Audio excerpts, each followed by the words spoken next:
It was WWE Raw's best rating in over 2 months, and now we're going to look and see who is responsible for that 1.747 million rating. Welcome back, guys, to Fog Wrestling. We watched 3 hours of Monday Night Raw, and oh, shit, brother. It was the best Raw I've seen in Mom's playoff. Really? And it was alright. I heard him out. See, by the end, I wanted to bloody... eyeballs popping out the head. I wish the Wyatt Six came into my room. My spare room. And killed me, damn it. I want my blood to be splattered up the wall, buddy. Anyway, yeah, let's talk about it. Monday Night Raw. It's time for the quarter-hour ratings. Let's go. Let's do it. Quarter 1. 8 o'clock to 8:15. Clash at the Castle recap. Then we get Seth Rollins coming back. I hate it. Damian Priest comes out. They have a live promo. Kicks off Raw. We won 0.871 million. Not a bad number. Damian Priest, incredibly boring. Seth Rollins, just... I don't know, he comes back and it's like he never left. It's like, yeah... Seth, me and you, money in the bank. I am real champion. Well done, Priest, but you're going to lose it in about 3 weeks. Quarter 2, 8:15 to 8:30 PM. We get the continuation of that promo. We then got Adam Pearce backstage. We also got Alpha Academy backstage. And then Chad Gable versus Braun Strowman. This went up 3% to 1.932 million. So Raw's going up. Number? Raw is going up. Raw is going up. Quarter 3, 8:30 to 8:45 PM. Continuation of Gable versus Strowman. We get post-match with the Alpha Academy. And then we get Judgment Day backstage with Carlito. And this went up again, 2%. So Raw's on a roll, 1.967 million. Raw has started and it's went up in quarter 2 and quarter 3. So, Raw, decent opening to the show. The next 2 quarters went up. You're thinking, wow, this is pretty good. But so far, you look at it, you've got Seth Rollins' return, Gable versus Strowman, Judgment Day stuff backstage. You can see why the rating went up. But then in quarter 4, you can certainly see why it went down. We got Io Sky versus Selena Vega versus Kiana James. And this lost 15%, buddy, down to 1.663 million. And this is over 300,000 viewers lost from quarter 3 to quarter 4. Numbers don't lie. It's no surprise. Look at it. It's a jobber women's triple threat match, man. No wonder they tuned it. I think this is the time I went. Well, actually, it was a qualifier for Money in the Bank, mate. Aye, but it's between jobbers. Selena Vega. What's she doing?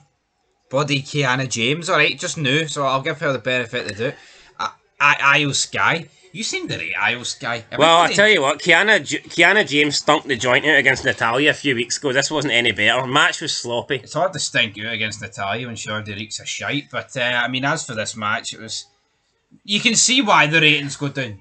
No wonder they lose 300,000. But see when wrestling's good, man, these 3 cunts would never be seen again. They'd be pogged for the show. You lost 300,000. Cheerio. Whoa! Damage Control lost 300,000. Not good for Io Sky. 300,000 gone. No sushi for me tonight. So there you go. Quarter 4. Thoughts on that? No sushi for me tonight. Selena Vega had Puerto Rico on her hopes, on her back, trying to do it for them. Just go and do it for somebody else, please. You ain't doing it for me. I think Damage Control have more rolls of sushi than Selena Vega has fucking Botox on her forehead.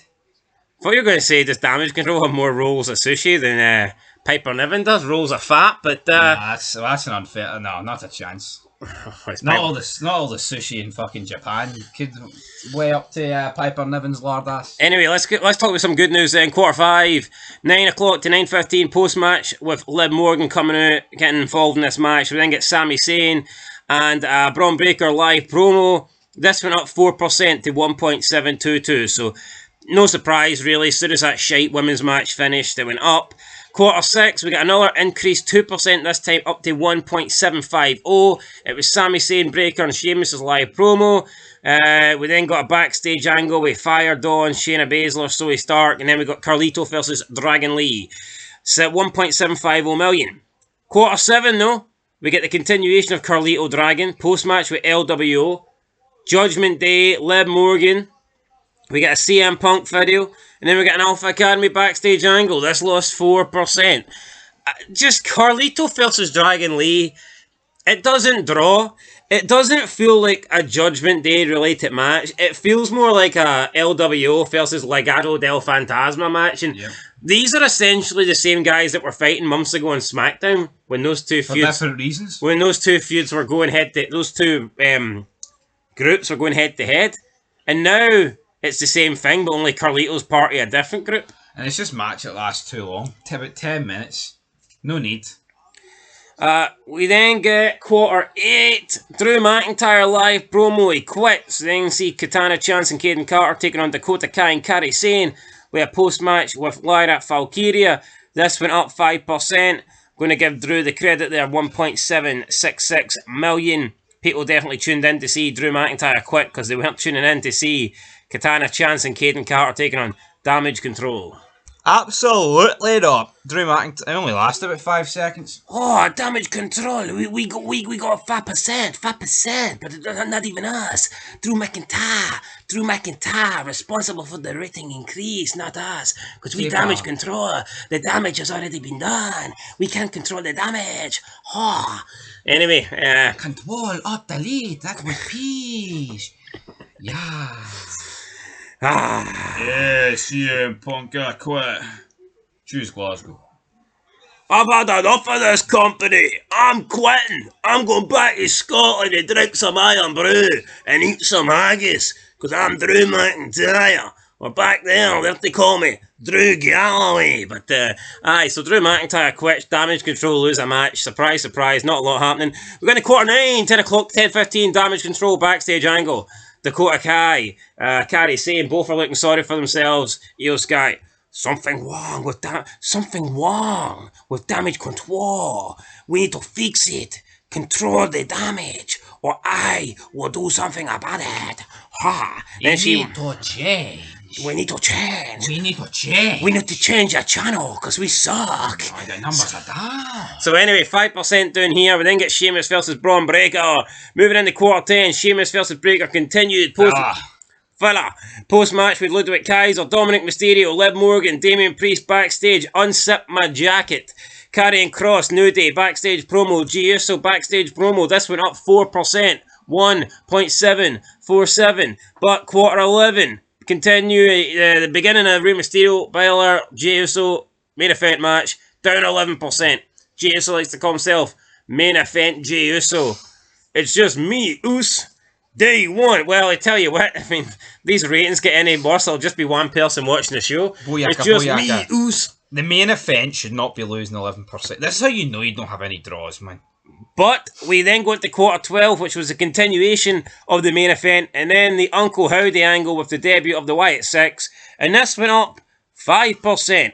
I think people knew that the main event ended too early and that you were going to get something, plus the Wyatts were debuted for tonight. They were hyped up for tonight, teased for tonight, so that 5% increase is probably at 1.627 million. That is people probably expecting something to happen. Can you imagine how dead flat this would have been though if Jey Uso just won and the Raw credits went? Like Gunther a month ago? Yeah. My name Gunther. You want to go on the Naples?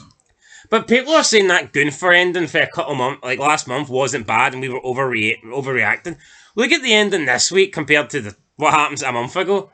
A month ago you just have Gunther being boring and the Raw credits popping up on his face. Yeah. This week you've got about 1 million dead bodies backstage. Clip for like 2.5 million. Who gives a fuck about Gunther? How his match ended? My name Gunther. I wrestle. Ring secret. I'm not saying a match can't end a show, but like it ended, and about 5 seconds later it faded to black. And there you go, guys. That's the ratings. That's a quarter by quarter. So yeah, no surprise. I would say I thought maybe quarter 12 would have done a little bit better. I am a little bit surprised to see how bad quarter 4 did. The match did suck, but I mean, to lose 300,000, that's never good. That's never good, but here, there's always next week for Raw.